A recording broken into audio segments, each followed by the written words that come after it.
Hello and welcome. In this video, I'm going to show you how we can calculate the stress distribution inside our domain, and our domain is copper.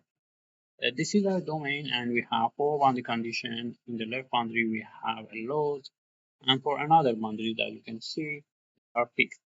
Okay, let's get started. For a start, we click on Model Wizard. We select 2D. Here, we need to use solid mechanics analysis. We open a structure mechanics, and we use solid mechanics. Okay, click on Study. And here we use a stationary or a steady state. And the first step is creating the geometry. So we right click on geometry 1 and we select a square, and the side length is 1 meters. Okay. And the second step is creating the material. We'll define our material, right click material and material from library. And here we need to select the copper. Okay. So here we select copper to component. So this is our domain and our material is copper. Now click on solid mechanics. Here you can see the equation. So we have stress and force or external force.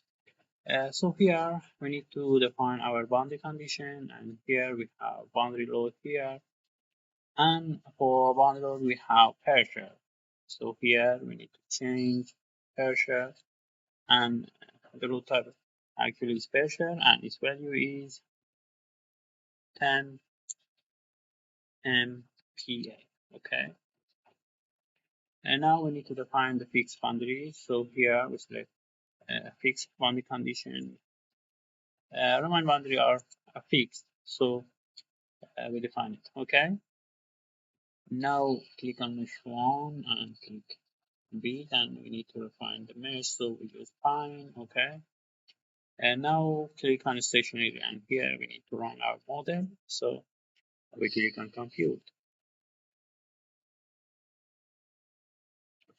This is our stress distribution inside our domain.